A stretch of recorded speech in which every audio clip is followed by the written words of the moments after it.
All right, ladies and gentlemen, please, if you can hear me loud and clear, just kindly put a reaction. Let me see your reactions. Let me open the group chat. Let me open the chat section so that I can know whether everybody can hear me. If you can hear me loud and clear, please just type loud and clear on the chat section. Let's go. We are live, ladies and gentlemen. If you can hear me loud and clear, type loud and clear. All right. Beautiful, beautiful, beautiful. So let's kickstart.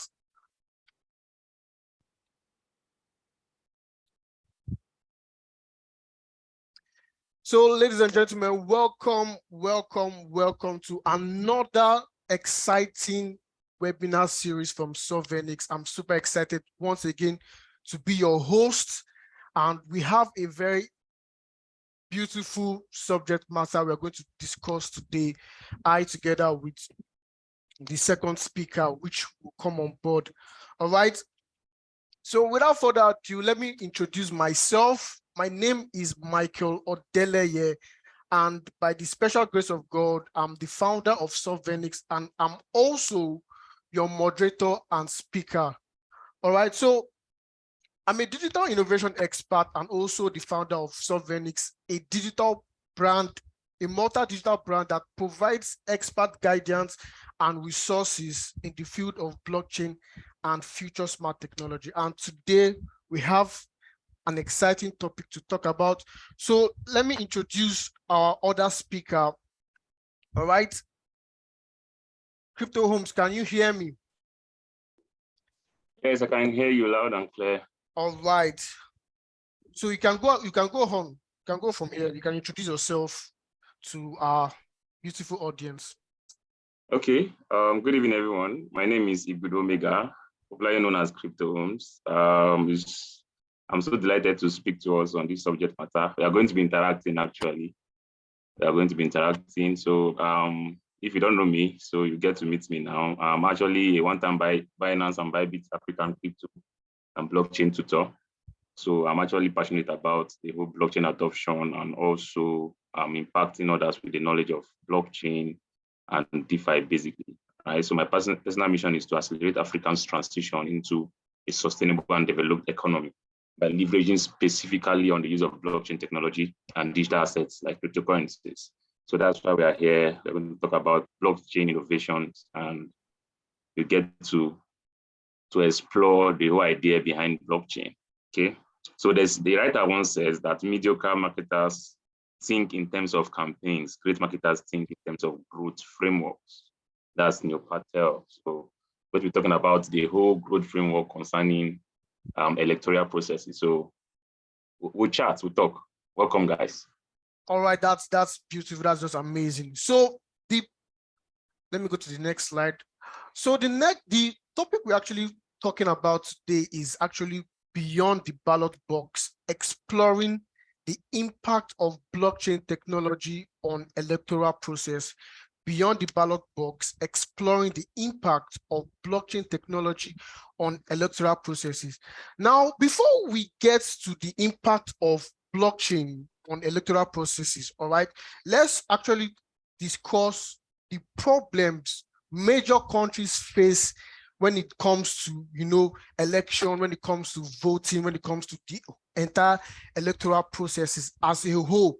And we're going to be using our dear country as case study. Actually, we just experienced the presidential elections, and the gubernatorial election is just coming up in few days' time. That's going to be this week, Saturday.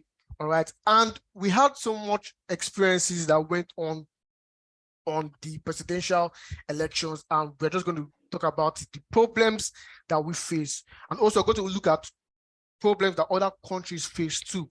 So now, one of the major problems that we faced as a country during this particular delicate electoral process, was transparency. You agree with me that all the body that has to do with the organization of voting and management of voting, all of them were not transparent. All right. We faced issues the INEC chairman came on board and started, doing his own mago. He wasn't clear. He wasn't giving us clarity.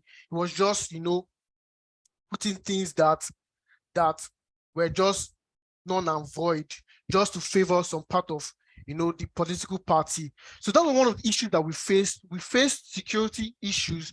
According to INEC, they said their IRF server got hacked or something. They were able to penetrate it 19 times or something like that.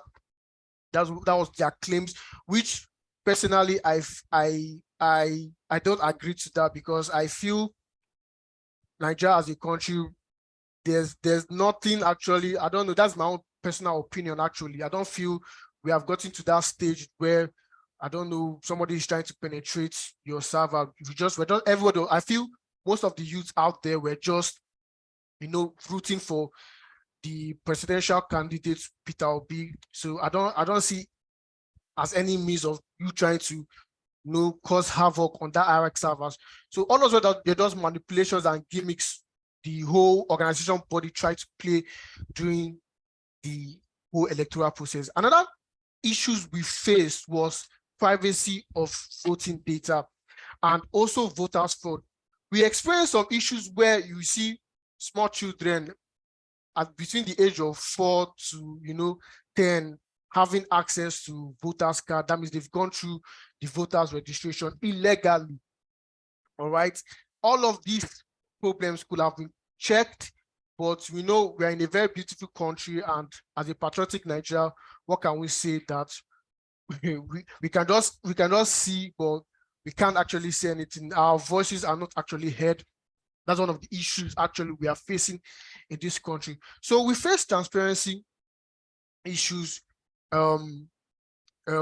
privacy of voting data, voters fraud, also security issues. And to me, personally, I feel the whole entire election as a whole was just a manual process.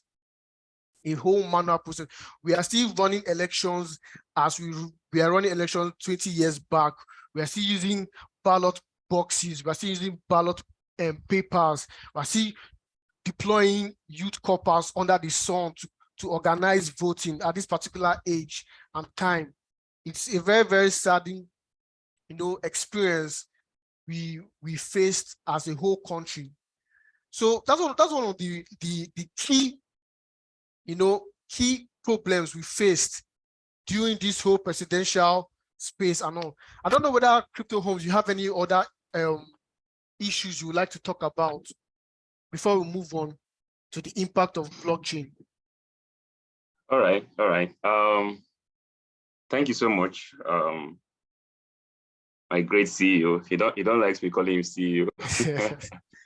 that's a great one, bro. The thing is, no matter what you want to probably look into, trust is a major thing. Now, you actually have the leverage of saying the whole election was hacked, the whole election it was all to favor a particular candidate and all of that, because there was an issue with trust, all right?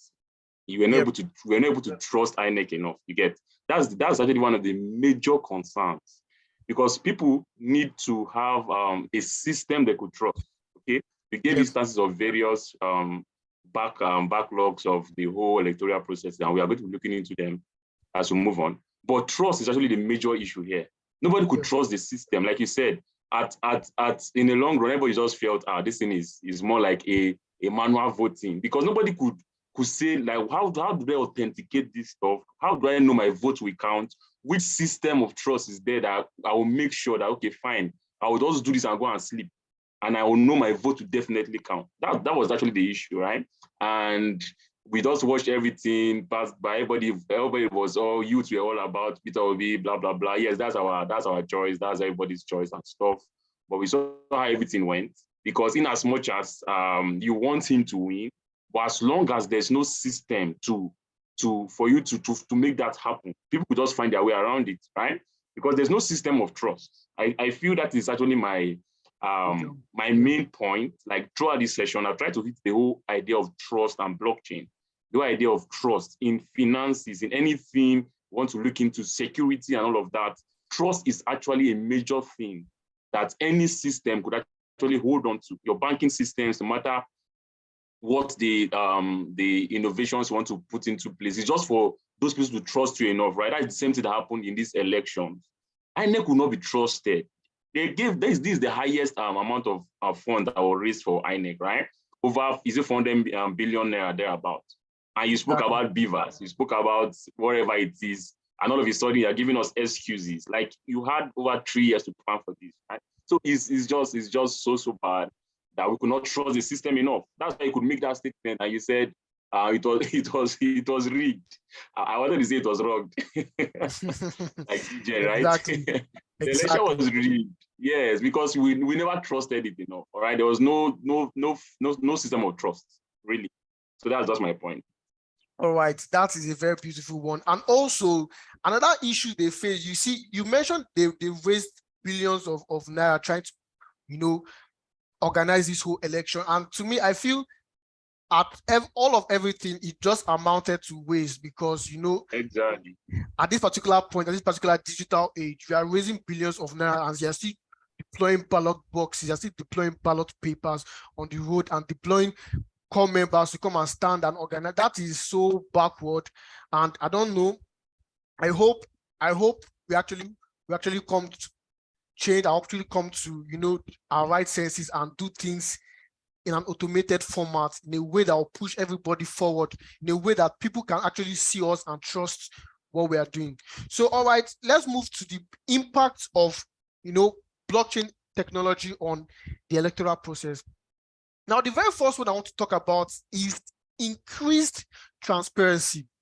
Increased transparency. Now, blockchain can provide a transparent and tamper-proof record of every vote casted, making it easier to verify the accuracy of the elections. Now, the transparency in blockchain, for instance, now let's say whatever information you are to store on the blockchain has this kind of public ledger whereby everybody can go to the ledger and verify that so and so was stored at this particular time.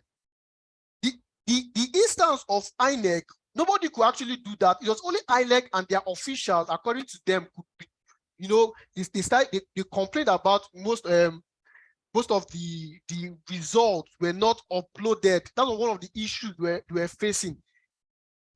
And there was no way that we could go there and see, okay, yes, this result tally. And when they finally uploaded those results, like 2 days, 3 days after, you could go to the IRX server and you could see that people were actually uploading false results.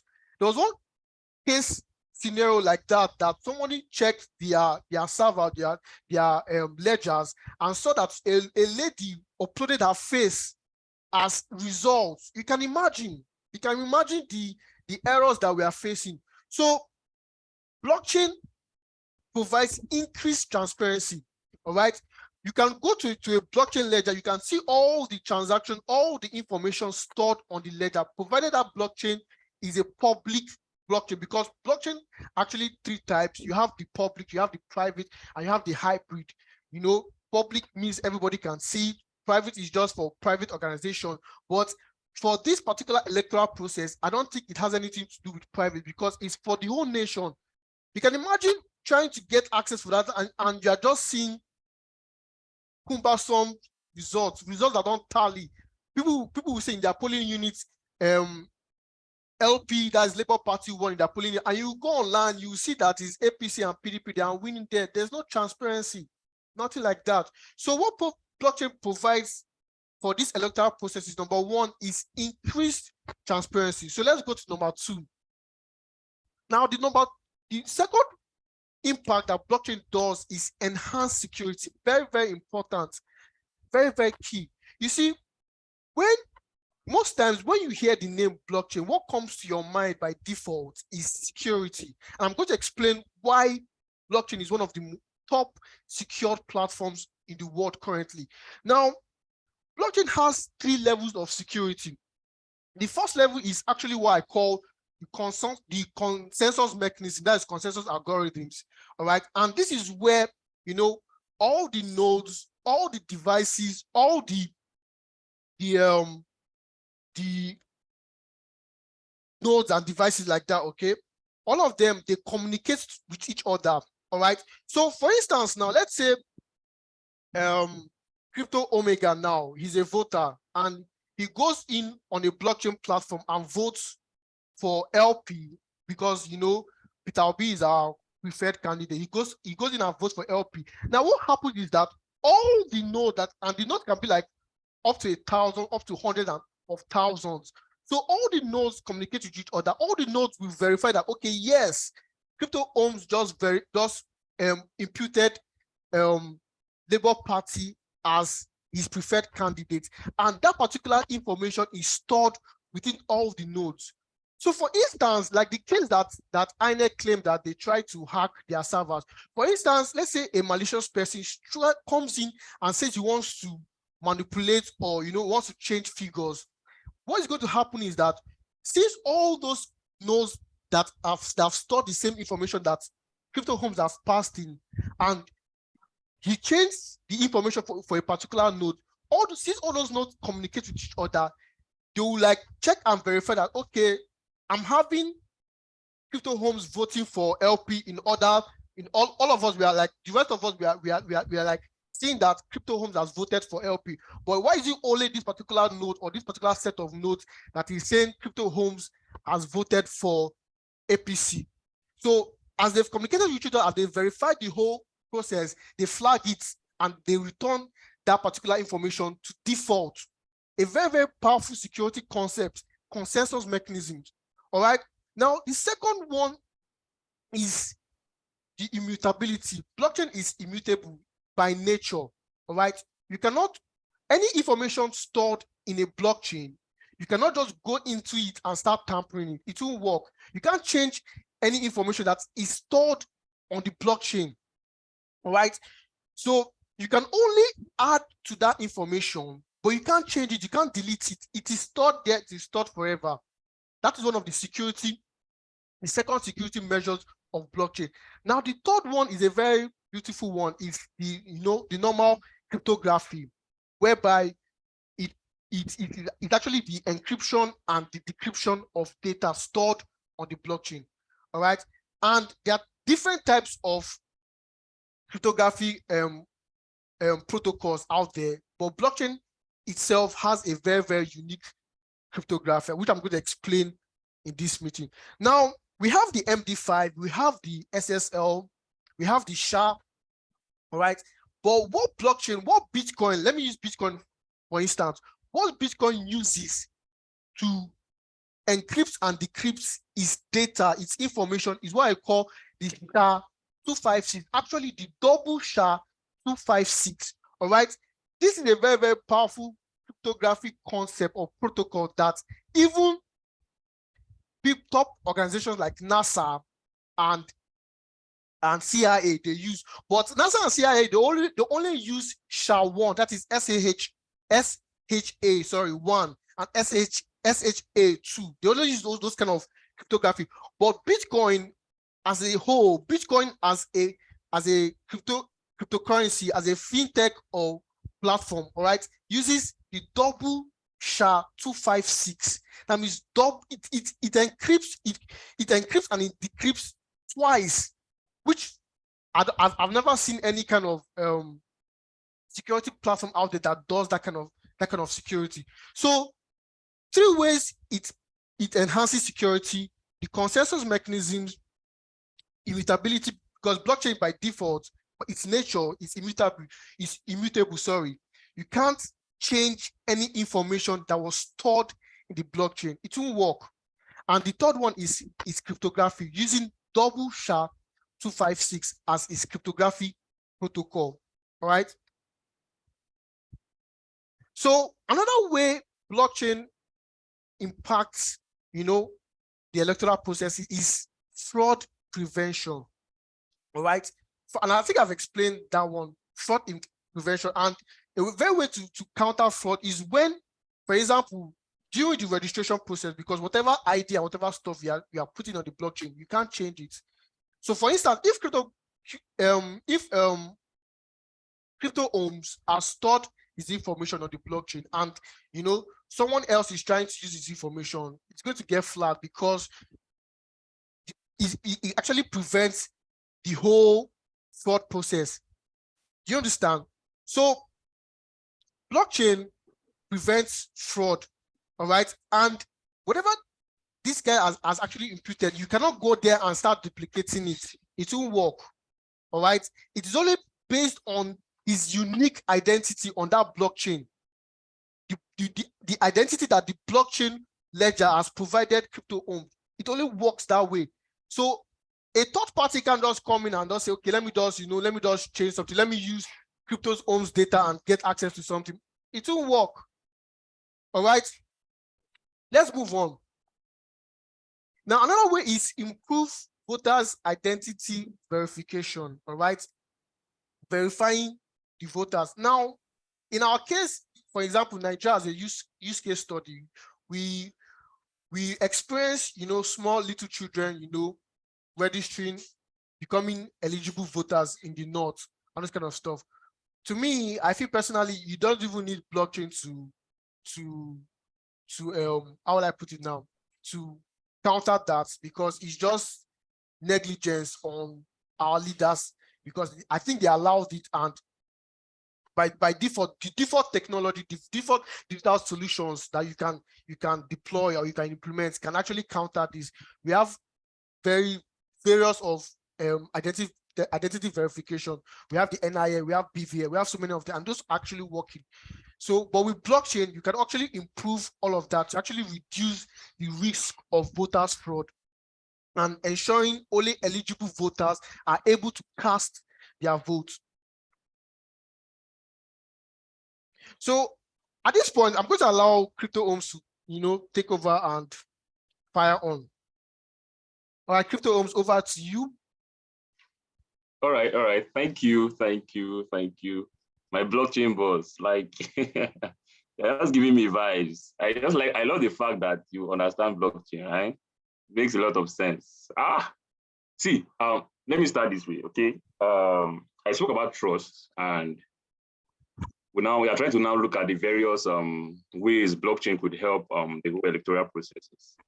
The thing is, before we talk about all these things, there should be a level of development Nigeria must have come into, right? There should be a level of development a particular country must have come into, where one, if we give ideas of how we could use blockchain in a particular economy like Nigeria, we'll have issues with implementing those ideas, because one, the whole adoption of technology, the whole adoption of internet is actually is the word, is not fully adopted, right? And people are not really knowledgeable about these things. Yes, and we could have lots of backsides. Okay. Now there are different ways we could improve electoral processes. My boss have mentioned a whole lot of them.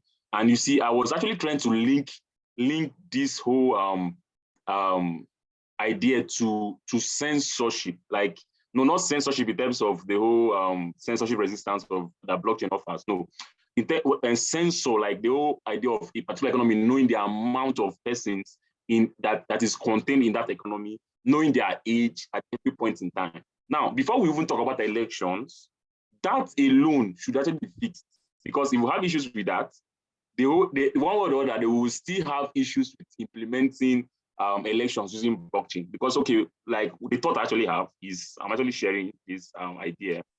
Just imagine the censor of Nigeria is actually carried out on the blockchain, right? The amount of persons, their age, and all of that. And it could be programmed in a way that as this person ages, as he grows, I don't need to ask you your age, right? There's a way the whole system can synchronize with itself in a way that information is shared. Like you said, these computers communicate with themselves, all right? That's node. That's what nodes does in the whole blockchain. Miners, those miners actually store transactions. Here now is this information that are actually stored and is shared across. So if somebody stores an information, like probably, let me give us an instance of probably a hospital, for example, right? Maybe they give birth to someone, and that person's data is actually stored in a blockchain, all right? And that blockchain is programmed in a way that as the person progresses in life, the data also is actually what is shared. Maybe it gets old, 2 years, 3 years, a particular gets sick, stuff like that. Those informations are stored, are recorded. So if this person gets to the age of voting, are you getting the idea? If this person gets to the age of voting, there's no point of trying to say he's underage, he's Exactly. overage, blah, blah, blah. Exactly. Like, Yeah. it will be so hard to try to read stuff, because an economy that is so much developed to the point that every citizen, they have the data of all their citizens, like, and this data is actually run on the blockchain. So you can't say they give it to you twice. That's double spend problem of Bitcoin, right? That's double spend problem. You can't say your name is Omega today and there's another Omega somewhere, right? Like, that is these things are possible. It's possible, although it's a robust system. Actually, it will be a very robust system. But these systems communicate with themselves, right? They communicate, and it's possible. Blockchain makes things easy. Oh my God! Like, imagine you reading data. Somebody votes for a particular party. You are seeing it, right? It's shared. Everybody sees it. There's no form of rigging. You can't tell me that somebody is voting somewhere, somehow. People could trust this system. That's the whole trust idea, right? They would trust blockchain technology because, first of all, they actually need to understand how it works. Those persons that don't understand how blockchain works, they have issues of scam and stuff, all right? So the idea of mass adoption is key. Like, there cannot be mass adoption if there's no education of blockchain technology. It's not possible. Education is key. The whole idea of blockchain technology is everybody needs to know about it. Therefore, talk about mass adoption and talk about implementation of blockchain technology. Like, it's just endless. The idea is crazy stuff. Like, really. That would just be my input for now. As we proceed, I'll talk much more. All right. That was amazing, man. That was just a whole lot of value you just passed. Now, another way blockchain, impacts the whole electoral process is through increased accessibility. Now, like you said, imagine a whole country, doing all their sensors and storing all those information into, blockchain, storing in a public ledger on blockchain. You can actually make things happen. All right. Now, this increased accessibility actually has to do with, when the whole system, the whole advanced system, when people have actually understood that how this whole process is done, you can actually develop some sort of application whereby people don't actually need to come outside and come and start voting. You can actually do your voting remotely. Major advanced countries right now today, even without the normal blockchain electoral process, normal blockchain stuff or blockchain voting system, they actually carry their voting through remote. They can actually do remote voting. Look at America today. America does 3 types of voting. They do, you can come out and vote. You can also stay in your home and use their mobile app and vote. And people that are outside the country can still vote. It's that's amazing. But in our own case, we just thank God for everything. So moving on. Okay, let me go. I think I've talked about this. So reduced costs. Another way blockchain impacts this whole electoral process is reduced. We heard about INEC coming to say that they've spent something billions on this whole electoral process. Like, why would you do that? Why? Wait, let me even cut you, sir. What is the proof that they will spend that amount of money? Exactly. What is the proof they have? Like, what? Oh my God. Exactly. Just imagine they were able to show everybody the amount of money that was sent to them. It's an open transaction, it's an open ledger, right? Everybody sees it. Just imagine every allocation they made was made open. But exactly. Corrupt people, so they cannot even do that. They cannot even do that. That is just a very shame. Like, it's a very saddening this thing what we have actually facing in our country. But I know with time everything will get better.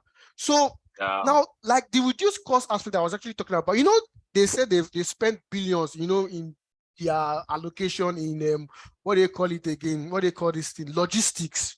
All right, ballot boxes, ballot papers, trying to settle the people that actually conducted those elections. That is the COM members they deployed, and also the head of a particular rack center and all this kind of stuff, spent billions.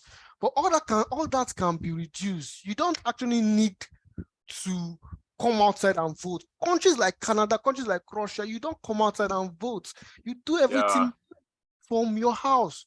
All right, you do everything at home. So if you can eliminate all those stuff and just build a blockchain powered voting system, you don't have to spend money on all those logistics. You don't have to spend money on the ballot. And you know, Nigeria, that amount is actually, is actually a fraud, but that's not the exact amount. You know, they're just trying to hype the whole stuff, but you don't actually have, the point is that you don't actually have to spend money doing all those arcade stuff that they've spent money on, because those in this particular age and day is actually irrelevant. All right. Now, increased trust. I think Crypto Homes have actually said a whole lot about trust. He has broken down. Blockchain is a platform that, provides trust to whatever thing you are looking for, whether it's in the fintech, whether it's the electoral process, whether it's in medical and health, whether it's in entertainment. Blockchain gives you trust, and you can go to the public ledger and you can see everything that is happening. You can track everything that is happening without any hassle at all. That is what blockchain can provide for you. All right, so let's move on. Now, another way it impacts is by providing a better voting operations management. All right, what we experienced in that presidential election, we can attest to the fact that the whole electoral process management was very, very poor. People in the rack centers, people in the polling unit were complaining that they can't upload results. They can't upload results. You see, the fact is that you don't even need to upload results. If you can deploy a robust blockchain voting system, you don't have to come out. The fact that you don't have to come out to vote, you don't have to be under the sun to vote. You can vote in your house, and whatever you're inputting, everything goes to the public ledger. Everything is stored there. All right. Everything is managed. You can hold. Everybody can see it. Everybody can manage everything. Now, this instance that they were complaining about, that they cannot upload, is a very, very shameful thing. As big as Nigeria is today, we say you cannot upload your results to their server. I don't understand that kind of thing, man. It's a very, very sad. It saddens my heart, actually, to be honest. It saddens my heart. And we find that thank God our networking, telecommunications, they didn't fail us that very day. So that you can see they have no excuse. MTN, Airtel, Glow, everything was working, but they could not upload to their server. Why? So the whole management operations was faulty.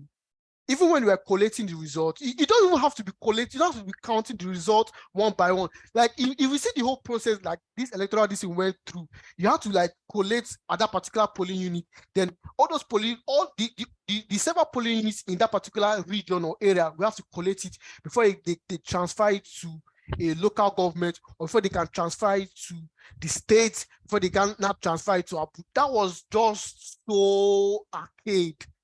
You don't have to do all of that. As you are imputing with a blockchain voting system, as you're voting for your party, automatically is stored on the ledger, and automatically with the information stored on the ledger, they can track it that, okay, so and so just voted for LP. So and so just voted for APC. So and so just voted for PDP. It's as simple as that. You don't have to be now, after the whole election, you don't have to now gather yourself inside one kind of shelter and start collating. What are you collating for when everything can be done electronically? It was just a whole manual process, and a very, very manual process that was not transparent at all. So blockchain itself provides a better voting operations management for anything. In fact, let's leave the voting, anything management provides, because you're able to track whatever you put there. All right, let's move on. So, like I said, faster voting count. I just explained this in the last slide. Faster voting count. You don't have to be counting on polling. You don't have to be. You don't have to take your results to a rack center, or from the rack center to a regional rack center, or how do they call it? You don't have to do all of that. As you're voting with blockchain, as you're voting with a blockchain voting system, everything is stored, everything is tracked, and everything is counted automatically. You don't have to face all of that process that people, you don't have to now, Nigerians, we like sufferness. Permit me to use that word. You don't have to now suffer our core members, even the people that are coming to vote for you, have to now stay under the sun. There were instances that rain were actually falling on them.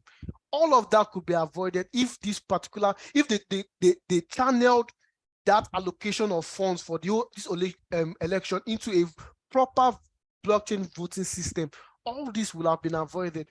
But just because we found ourselves, in a corrupt society, they are just trying to avoid, so that the person with the major bank account, person that has the number of money, can find his way to the villa.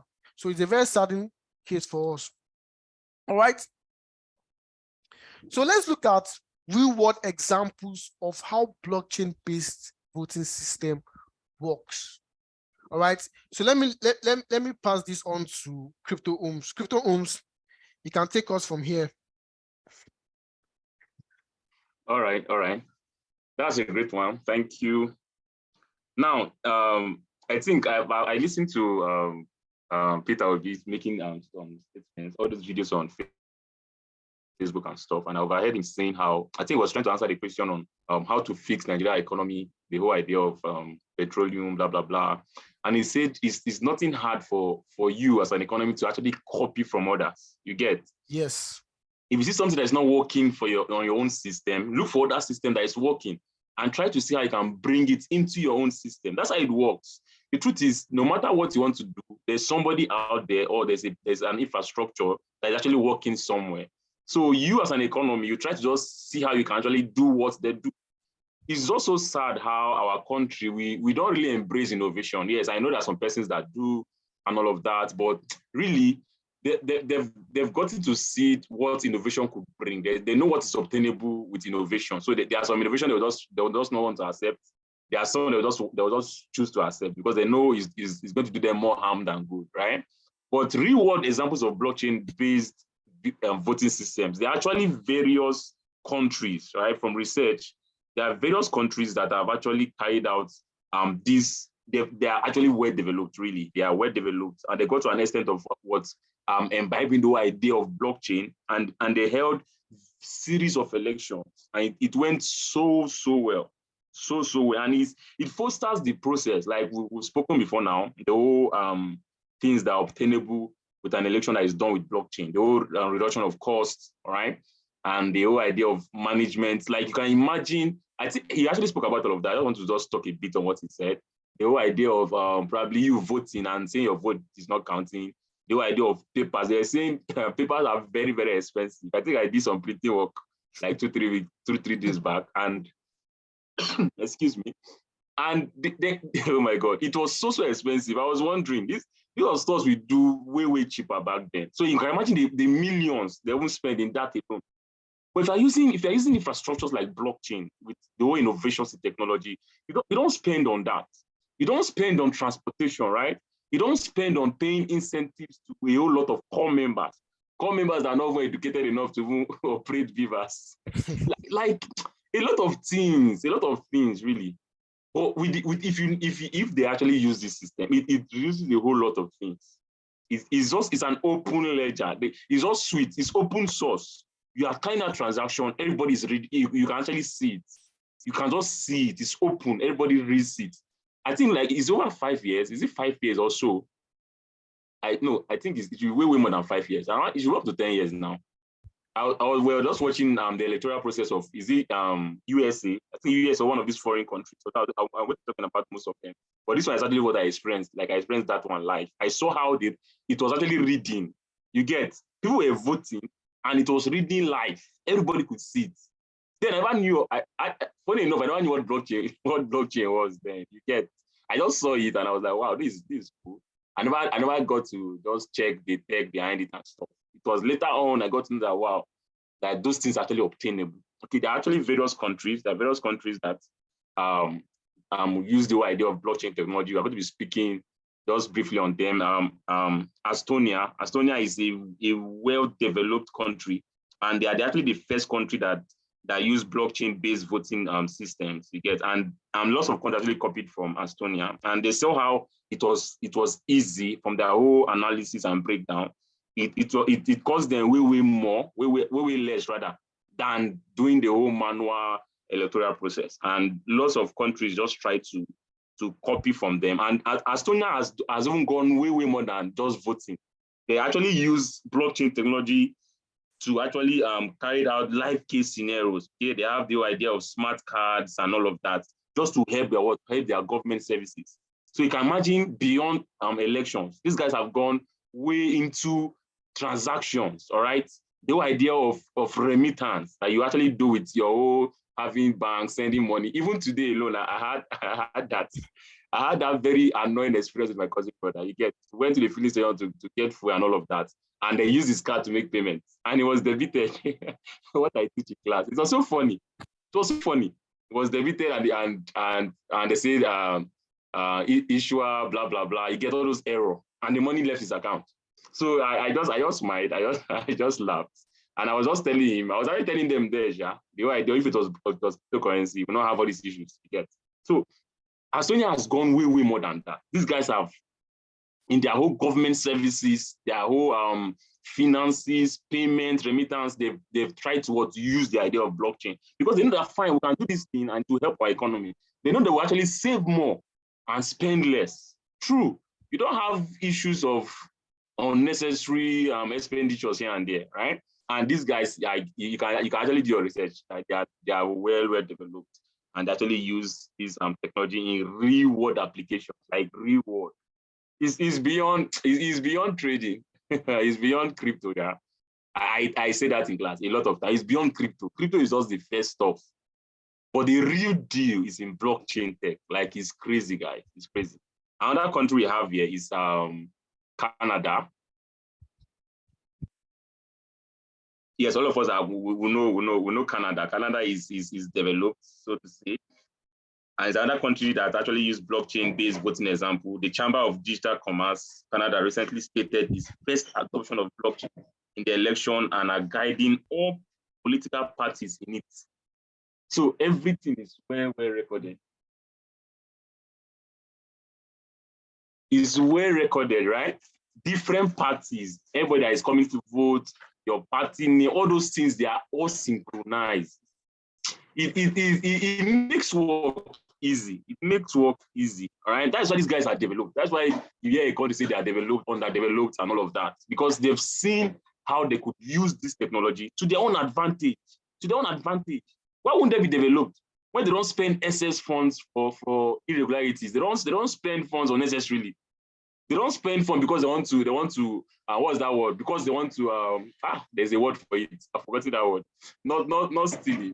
But because everybody is all after his own personal interest, yes, that's the word, right? So they don't want to embrace technology because they know that, okay, fine, if I embrace technology, the way I've been siphoning funds, I'll not be able to do that, blah, blah, blah. Like it's so annoying, really. So annoying. And one country that actually blew my mind is Sierra Leone. Sierra Leone is actually an African country, right?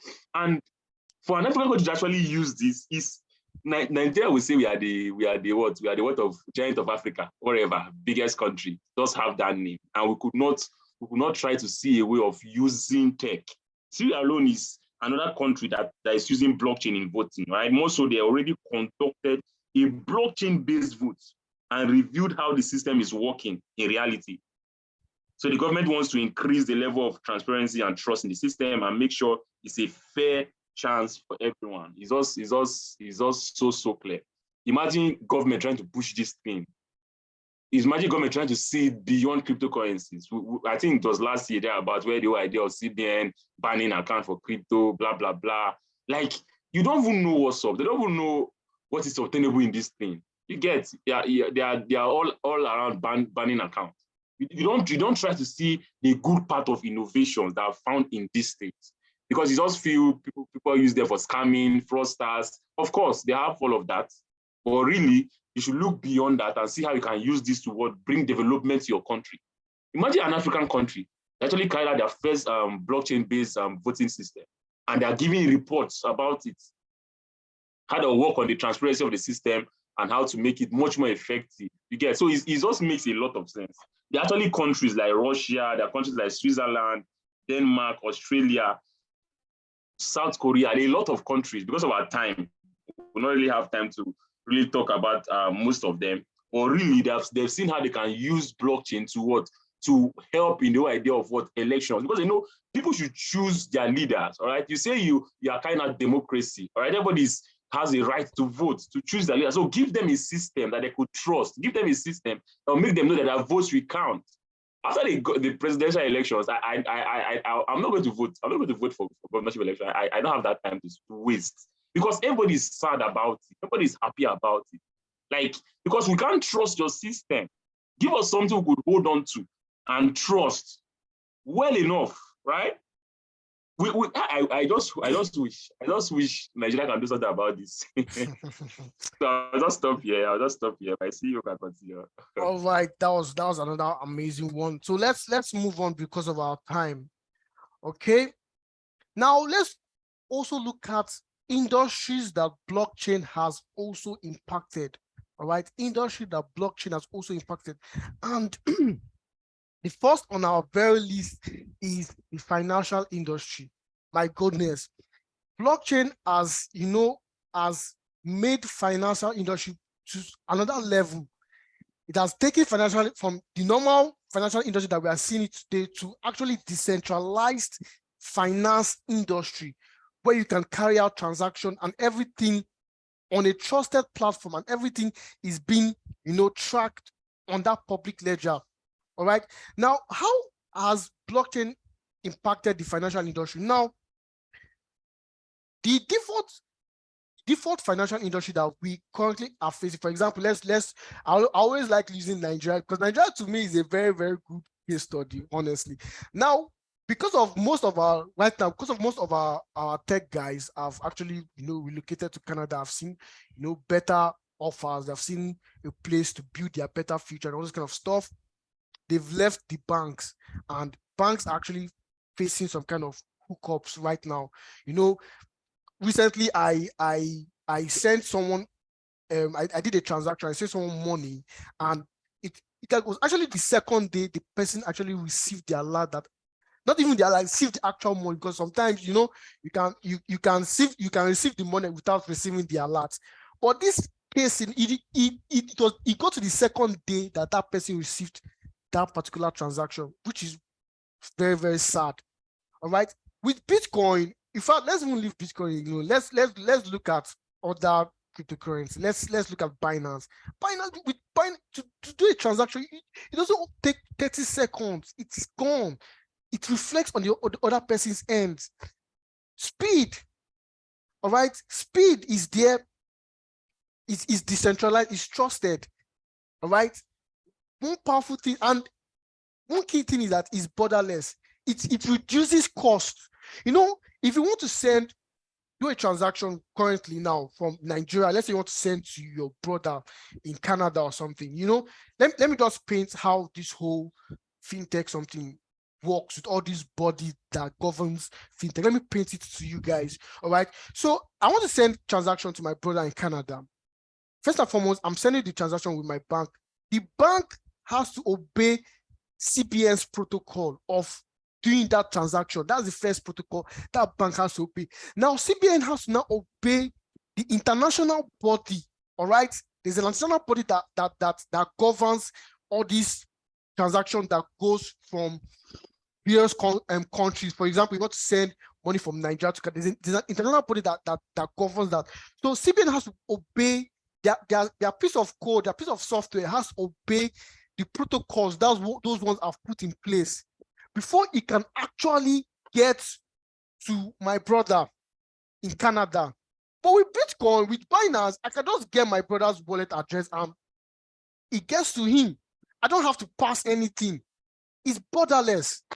All right. I don't have to obey. I just send, okay, so far this my brother has sent me his address and I verify that this is the address of my brother. I send the money there. All right. So blockchain has really impacted the financial industry in various of ways, but just for our time, we just looked at speed, which is very key, and also borderless transactions. Now, most fintech platforms actually claim no, they are borderless. They're actually borderless, but they have to obey certain rules based on those particular bodies that have, they've put those rules to govern transactions. But with blockchain, you just said you don't need to, you just send. All right. Now, another industry that blockchain has impacted is the medical health industry. Medical health industry. Now, Crypto Ohms actually painted a scenario for us that, a whole country, imagine a whole country doing consensus and storing all the information on a blockchain database. Now, the same thing can be said for, different regions. Now, let's look at Lagos, for example. Now, let's say, imagine if Lagos, all the whole, habitants of Lagos are data are stored on the blockchain. All right. And I want to change my medical, I want to change the hospital I'm receiving medical services from. I want to go to another hospital. I could just walk up there and just tell the DC, this is my name, this is my ID, and they can pull all my details from the blockchain database. So far, that particular medical organization has access to it. All right. What I'm actually trying to paint to you is a medical system that was built on blockchain that is being carried on in Dubai currently. All right. When I saw this particular solution, I was amazed because you can just literally walk into any hospital. So far, that hospital has access, or you as the patient, you can give the hospital access, because you can actually make it private. You can give them access to your private blockchain database, like your blockchain data, and say, okay, here, and they can access to you. Don't need to, like, for example, in our case in Nigeria, you walk up to a medical center in Nigeria and you start the process of I want to get all your vital signs. What is your name? They'll give you what kind of plan card to fill up. You bypass all those processes. All right.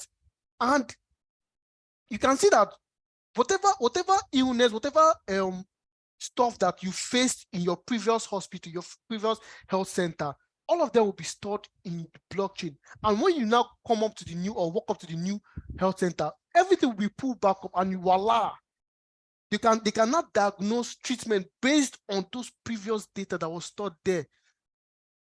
Simple stuff. All right. So that's one of the major ways blockchain has impacted the medical and health industry. Another way is that blockchain can track all those. For example, hospitals or medical centers, they could use blockchain to track all the drugs, all the clinical materials, they can use to track all of them. Right? The particular drug I'm giving to so patients, they can put all those information on the blockchain and they can track it.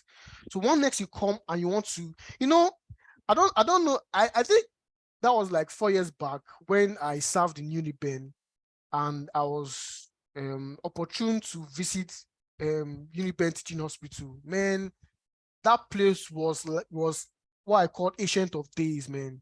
You could see patient records as files, like they were stacking patient records. Like you don't do all of that.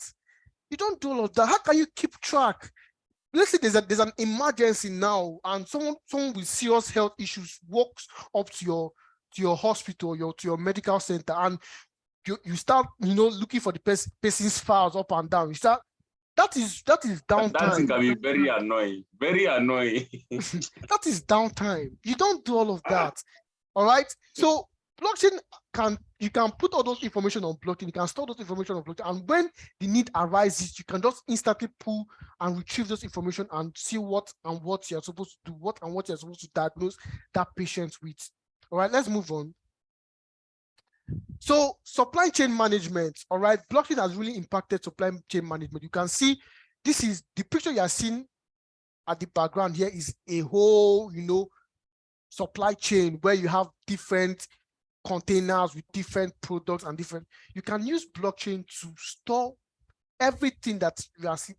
It actually works. You can use it to track from top to bottom in the supply chain hierarchy, from how the actual product moves from a particular location till it gets to its destination. You can track all of that with the blockchain. All those information will be stored in the blockchain for you.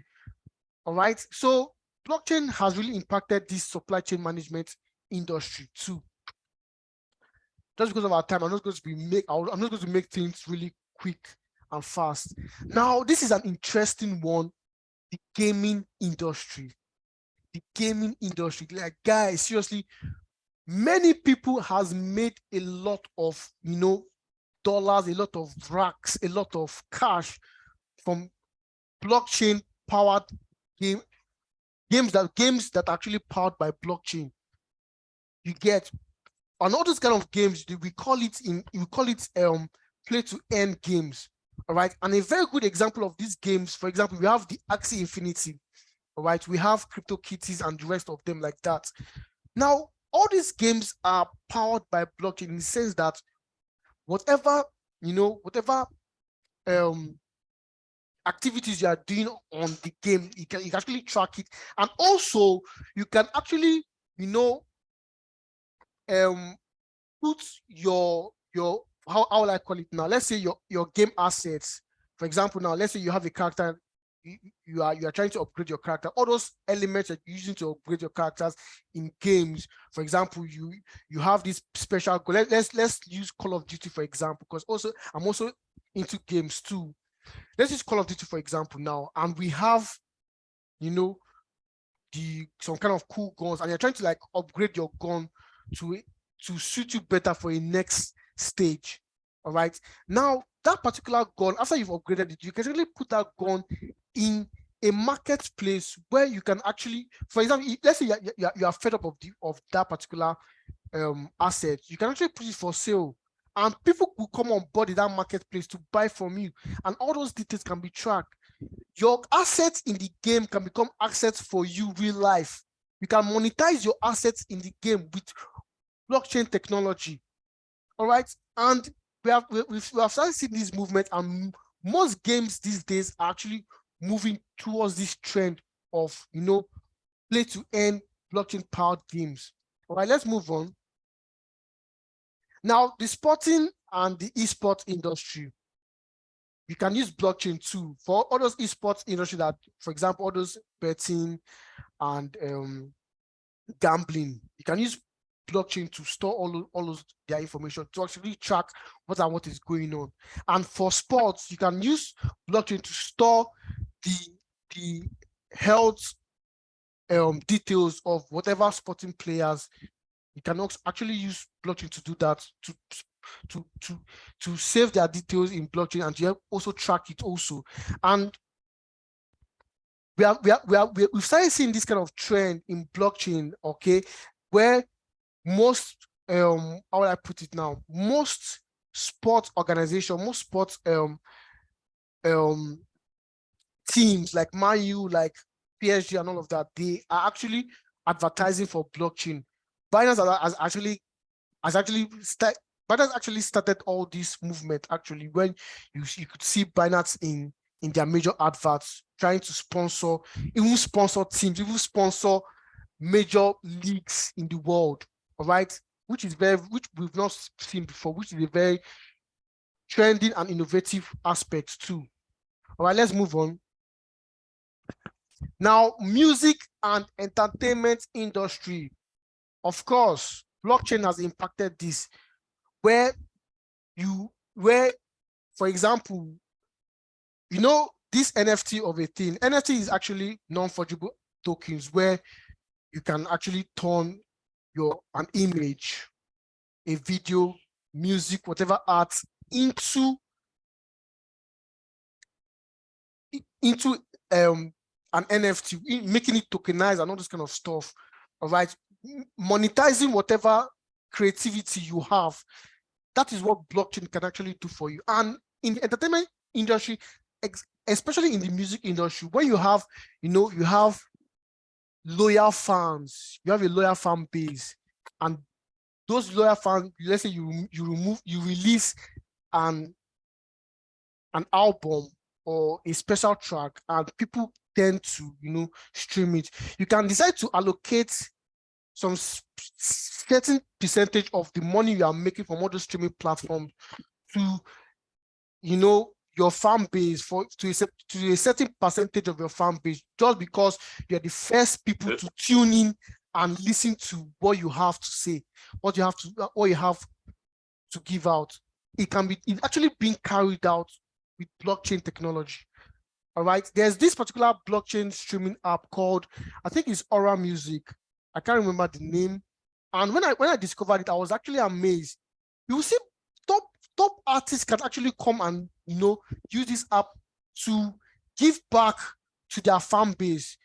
Most fans that listen to all these top celebrities and all that, they can actually be the first to jump on their music and actually gain royalties from just listening to music. It can be done. Not even a matter of it can be done. It has been done already. So this is how blockchain has powered, music and entertainment industry. I don't know whether you have anything to say, Crypto Homes, before I move forward. All right. The whole application of blockchain technology is actually a course. This one we are taking a blockchain course already.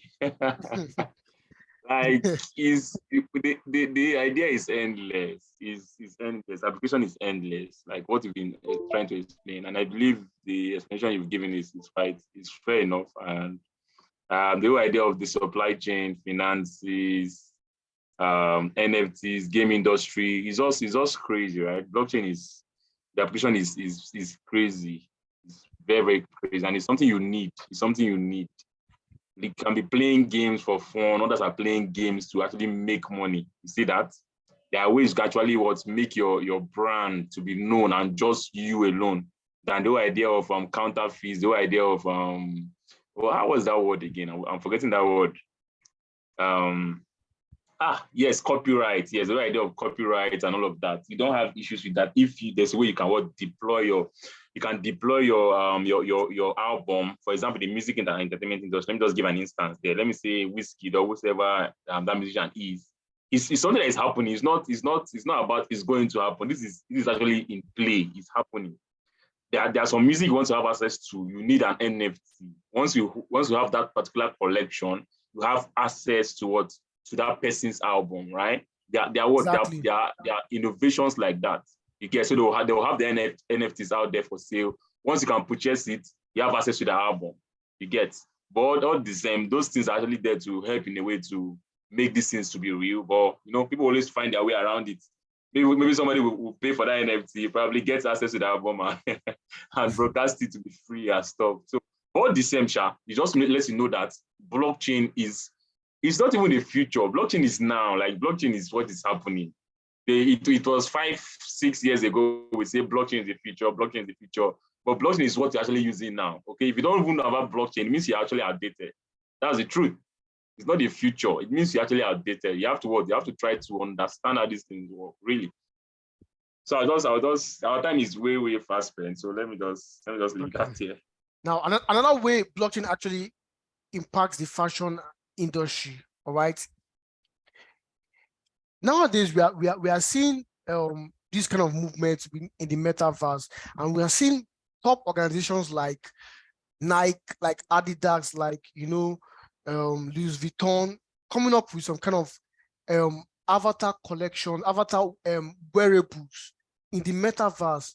For example, now, and the bit of all these things, whatever you purchase, whatever kind of digital wearable you purchase from these top brands, you can actually now get the physical, version of that particular collection or that particular item you purchased, it is done. All right. So for instance, let's say in the metaverse, you want to put you like Gucci shoes or Nike shoes, you cannot go there and purchase. All this actually carried out with blockchain in the fashion and luxury industry. All right.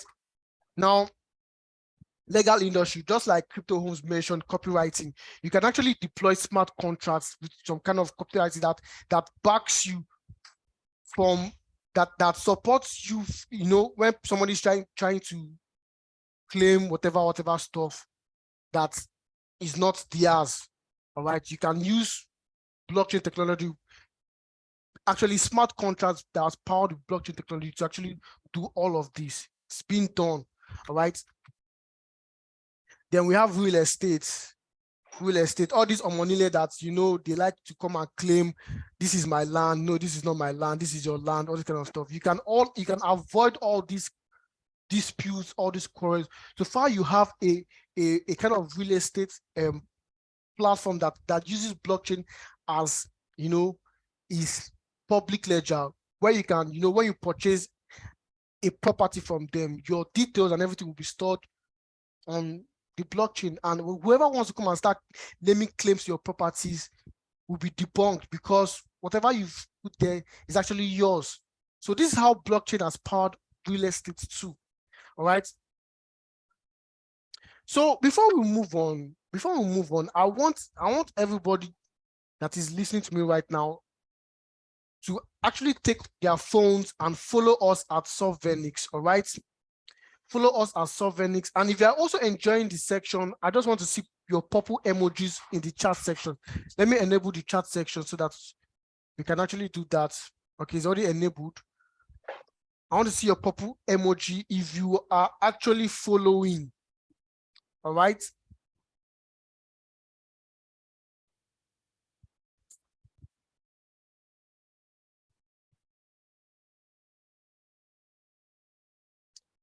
All right, follow us at Solvenix, whatever platform, Facebook, Instagram, Twitter, LinkedIn, TikTok. Follow us at Solvenix. All right.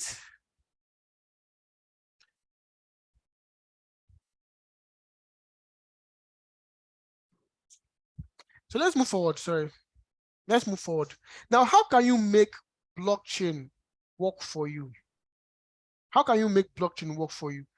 Now, the most important thing, the way you can make blockchain work for you is by actually, you know, getting educated, getting yourself into the whole field of blockchain, getting high relevant skills in the blockchain industry, because blockchain industry has, you know, practically impacted so many industries.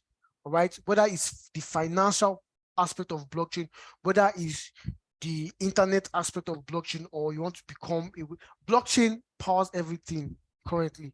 All right, so the very first step on you getting blockchain to work for you is actually getting relevant skills on blockchain. All right, and that is where Solvenix Academy comes on board. All right, we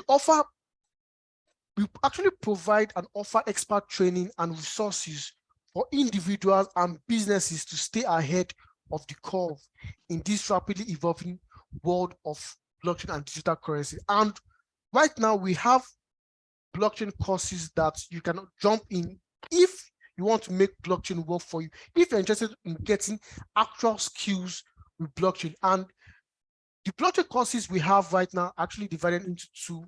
We actually divided into the financial aspect, which is we have DeFi mastery, we have technical analysis and crypto trading, we have crypto wealth builder, and we also have NFT masterclass. All those powerful courses are under the financial aspect of blockchain.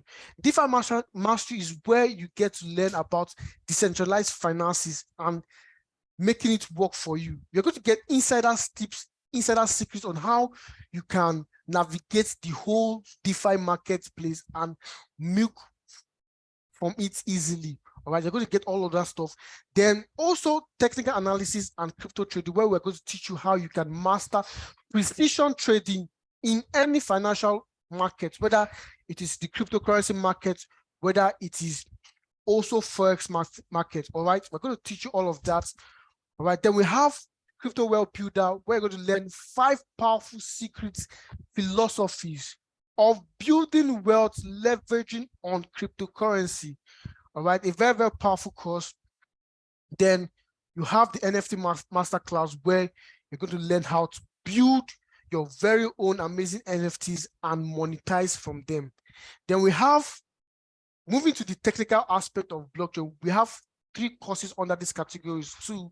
We have the blockchain and Bitcoin enterprise, where you're going to get a deep understanding of blockchain and learn how to build powerful blockchain solutions with it. Okay.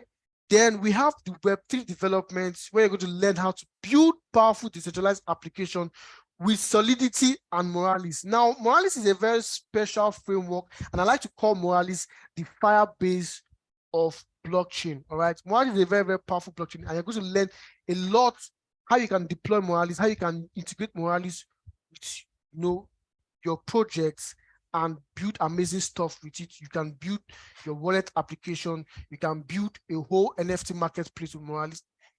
It's very, very powerful. So you're going to learn all those kind of stuff in this particular course, and also how to build smart contracts, which is very key. In every blockchain development, smart contract is very, very key. Building smart contract that solves a particular problem is the way forward. All right. And finally, you have blockchain security. We're going to learn powerful techniques of mitigating blockchain security attacks. And yes, blockchain is one of the top, top security platform out there. But does that mean you can attack blockchain? Absolutely not. In this particular digital age, let me just put it out there for you to know right now. If you don't know, you're getting a very powerful premium information from me. There is no 100% secured platform out there in the world totally. There's none. All right. You can have high grade level of security like blockchain, and in this particular course, I'm going to teach you how you can, mitigate all these security attacks. It is very, very difficult to penetrate blockchain. Very extremely difficult, but it is not impossible. It is very, very difficult. And to penetrate blockchain platforms, you actually need to actually spend money, because blockchain is not easy peasy. You have to spend money on supercomputers, because like the first instance I gave you guys was that consensus mechanism where you have hundreds of thousands of nodes communicating with each other. And before you can be able to bypass that, you need a supercomputer to actually trick those nodes to agreeing that this particular information you put in the blockchain is what you are giving it. And for you to have those supercomputers, it's very, very expensive. You can check it online. A supercomputer actually right now costs about $130 million. Who has that capacity apart from the top elites to afford such a supercomputer? So you're going to learn powerful techniques in mitigating blockchain security attacks and also how to prevent them, which is very key. And a very, very special course here, which is product design on AR/VR, where you're going to learn how to craft visually stunning user-centered products on AR/VR. If you don't know what AR/VR, AR is actually augmented reality and VR is actually virtual reality. And this particular technology is what is alongside blockchain, because it is AR and VR and blockchain that is powering the metaverse. All right, I'm very sure by now you guys might have heard about metaverse. It's one of the that's one of the reasons why Mark Zuckerberg changed the whole Facebook name to Meta, because he's trying to leverage on this upcoming, this trending future that is coming, that is going to be made, a reality. All right. So you're going to learn how you can create stunning, visually user-centered products on AR and VR. All right. And one thing about our platform, we're going to teach you those relevant high income skills that I mentioned earlier. We're going to train you on those skills so that you can become highly adept and highly resourceful. And also, apart from those training on those skills, we're going to teach you how you can sell and monetize your skills effectively. All right. And the third unfair advantage we are giving you guys is you're going to get access to our pro community. All right. Where you're going to meet and meet with other top experts in your field of expertise. All right. So our method of training is very, very simple, straightforward. We have three methods of training. We have our self-paced courses. We have virtual instructor-led virtual training, whereby our instructor is going to hold you by the hand and train you on those particular courses. And also we have the blended training, whereby it's actually the mixture of self-paced courses, that is recorded courses, and also the instructor-led courses. So very, very powerful stuff. It's a very, very flexible mode of training. It gives you flexibility and also convenience for you to come on board and learn at any given time. All right, let's move on. So now we have a special gift. If you are ready to actually take action on those particular courses I mentioned earlier, we are giving you 30% discount on all our courses, all those 8 courses I mentioned. I'm going to give you 30% discount, and actually also our branded t-shirts for the very first 10 people that registered. Okay, for the very first 10 people, we are giving you this promo code. All right, and the promo code you're going to use on our checkout page, we're going to actually put out the link on the group chat, and the promo code you're going to use on our checkout page is blockchain. And if you use this promo code, you get 30% discount off on those particular courses I mentioned: the crypto wealth builder, the technical analysis course, the product design, AR/VR product design, the blockchain security. You're going to get 30% discount off for the very first 10 registrants. And also you will get our branded t-shirts, our amazing looking branded t-shirts. That's what we're going to give you if you jump on this offer right now. And also I want to just put this out there. You know, with all the whole, I'm a very high believer of abundance, all right?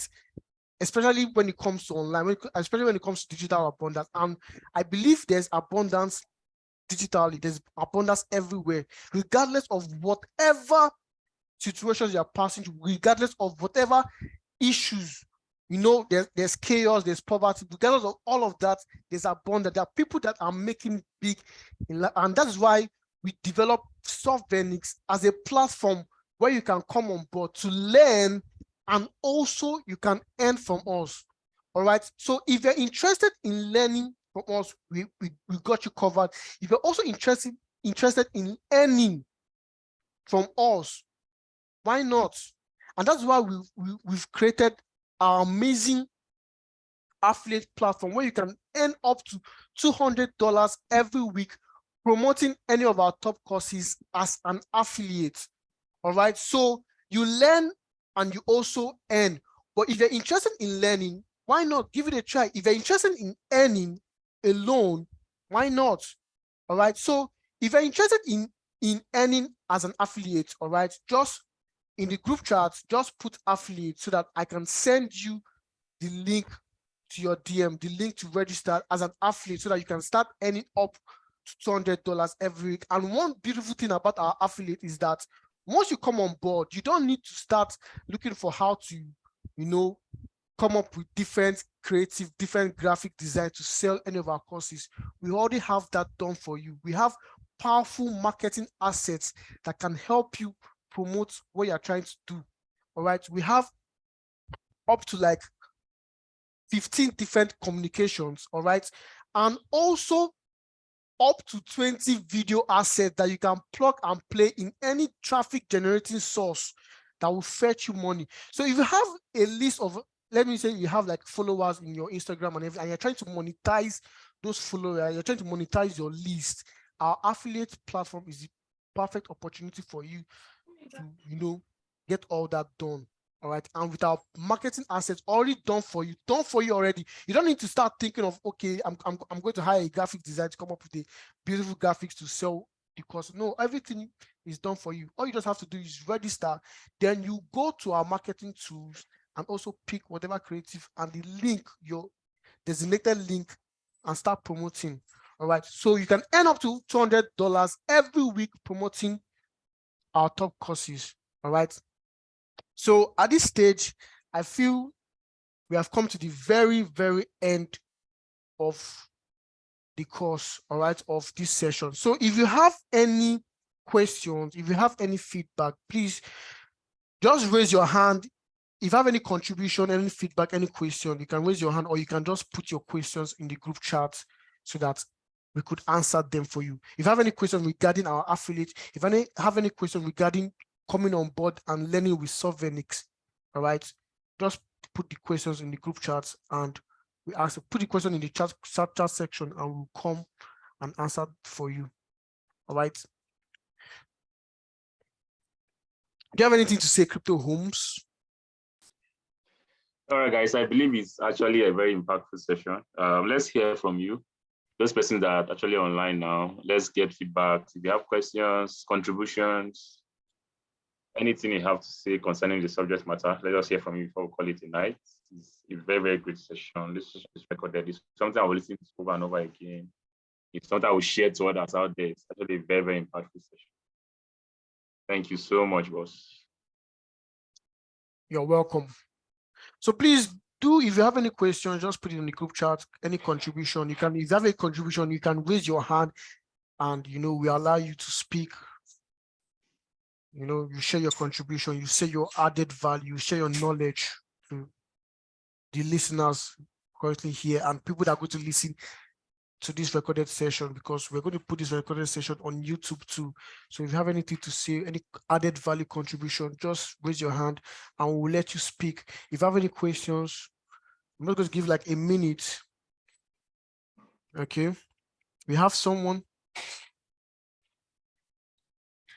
Okay, this is a very interesting question. He said, how long do you think it will take Nigeria to embrace blockchain technology, not only on electoral process, but also in the medical healthcare? Wow, that's very, very nice. So how long? Literally, it won't take long at all.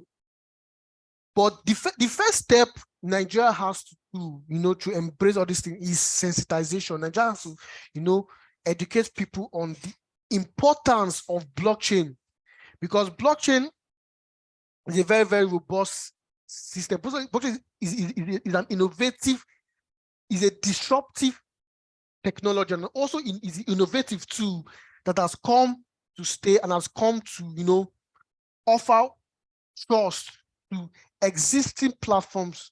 All right. So I feel that sensitization is very, very key. Nigeria, before they start building any system, any processes, they have to first sensitize people.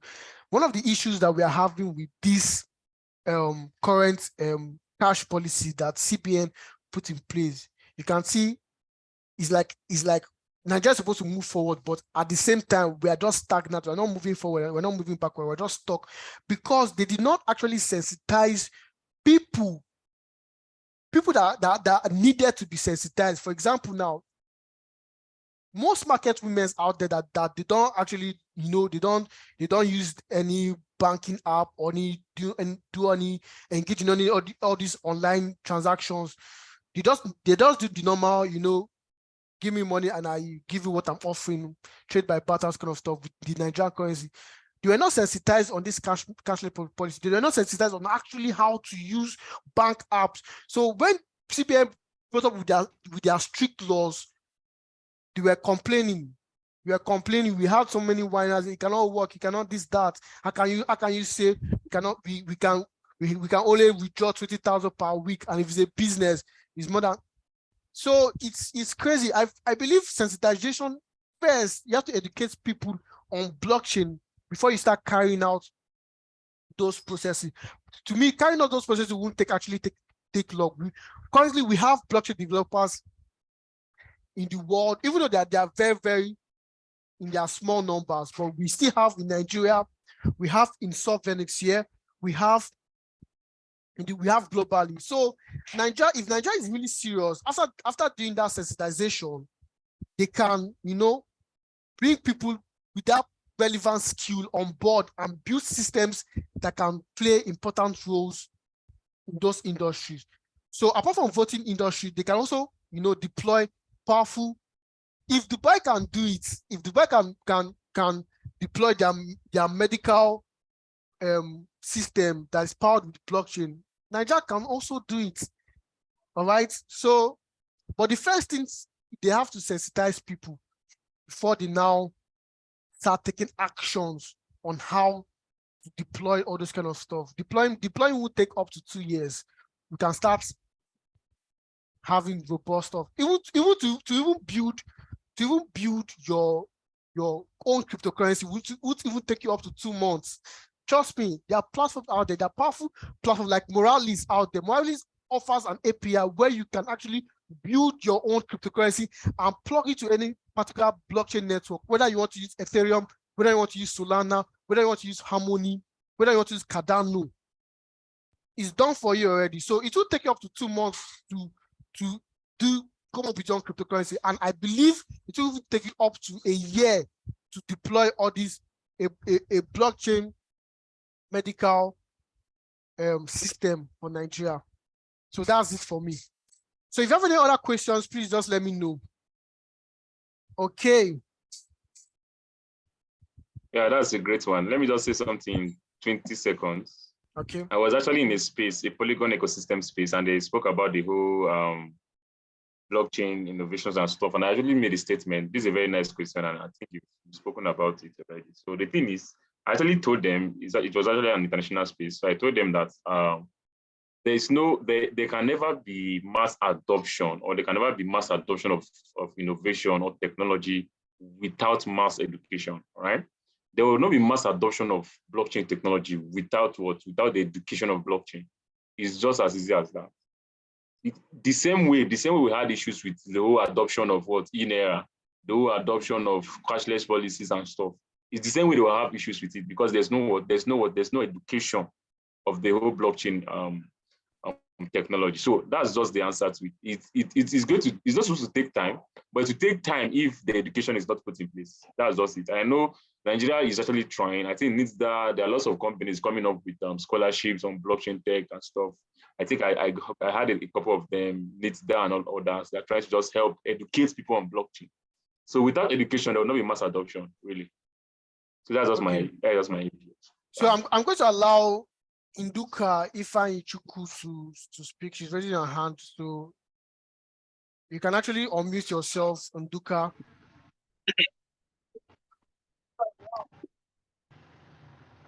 Yes, good evening. Can you hear me? Yes, we can hear you loud and clear. Yes, go on, go ahead.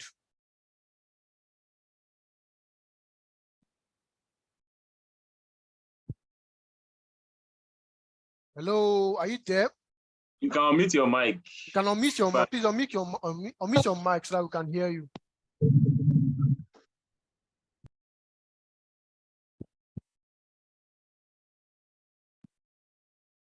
Hello. I think he's trying to unmute. Try to unmute him. Okay.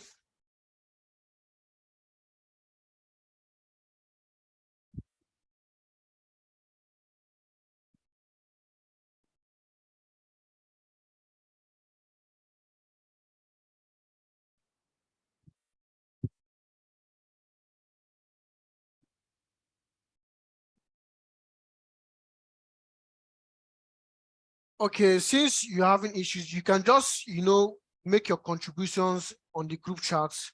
We can take it from there. Let's not try and waste other people's time. Okay.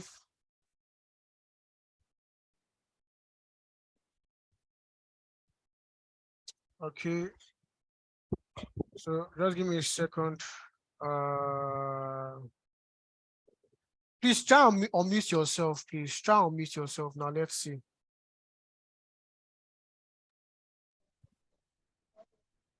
All right, good evening. Can you hear me now? Yes, we can hear you. Okay, my question was not in respect to how long it will take, the whole adoption to take place. I know of blockchain projects that, in 2 months, 3 months, sometimes if it's a very bulky one, up to 4 months, because some things are put into place. My question was in regard to how the government would have the moral construct because this thing is decentralized and open source, and it's really going to take power away from them. And power is something I know the government enjoys so much. So my question is, how long do you think it's going to take to have that mental shift in our governance from the presidency to the grassroots, and also to sensitize these local people? Because if you take a look at the society we find ourselves in, to even implement simple policies such as using transfers to buy things from market women and even some supermarkets, and the whole banking infrastructure does not even allow those kind of policies to scale through, because we've had issues of you transferring money and the money bouncing back, so recipients not receiving. So this one is something that is on a national scale, and for it to happen, there has to be national consent from the presidency. So I'm asking, because of how corrupt Nigeria is and how corrupt our leaders are, to understand how long is it going to take in terms of moral construct, social construct, to give them that mind shift, because other countries are already adopting this, and it is cheaper to use blockchain to run the country in certain economies, in certain economical sectors. So that is my question. Thank you. Okay, that's actually a nice one. I think I understand where you're coming from. Now, the thing about this whole what you actually asked right now, how long will it take for Nigeria for our leaders to start embracing this technology? First and foremost, well, they can embrace it for lower kind of platforms that don't threaten their authority, because what blockchain actually promotes is trust. Blockchain promotes decentralization. So making things decentralization without a particular central authority, I don't think the Nigerian government at this particular stage, all right, we want something that doesn't give them power. So they're going to really, they're not going to support it at this particular stage. That's reality. But hopefully, if we have a good change in governance, we can start seeing all these changes. All right. But with where we are going currently with our president-elect, being there, I hope by God's grace, you will see this as an opportunity for people, for innovations to start happening in the Nigeria economy. But if he doesn't see, if he feels that it threatens his authority, because let's look at it, Nigeria, they run the kind of authoritative kind of democratic rule, right? It's all authority, it's all power for them. And something that threatens their power, they won't even look at it twice. That's one of the major reasons they do. You don't even actually have to use blockchain for electoral processes. You can make it digital, but they didn't go that way. They just want it so that nothing can shift them from that place of power. So that they can have, they have the power to maneuver, to manipulate, and so anything that threatens that, they frown upon it. So until we have a good change in governance, have a good governance that comes on board and see this as an opportunity to boost our economy, I don't think that particular change, that particular embrace of blockchain will happen. That's the honest truth. So I hope I've answered your question. If you have any other question, please shoot. Hello, are you there? They can never allow power to leave their hands, so it will take a long time. Yeah. A good government is what we need.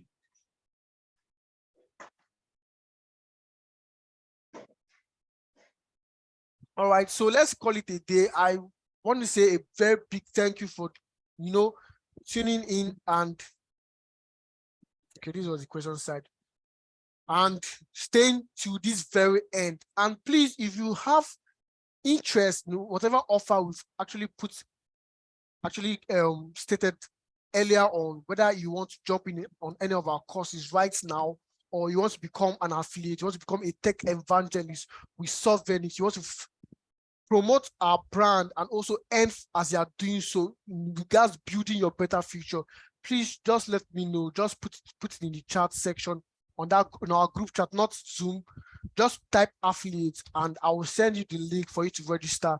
And like I said, we have all the marketing resources that will enable you start promoting at the get-go, sorry. So all you just need to do is just plug and play in any traffic generating source and start earning your heart desires. All right.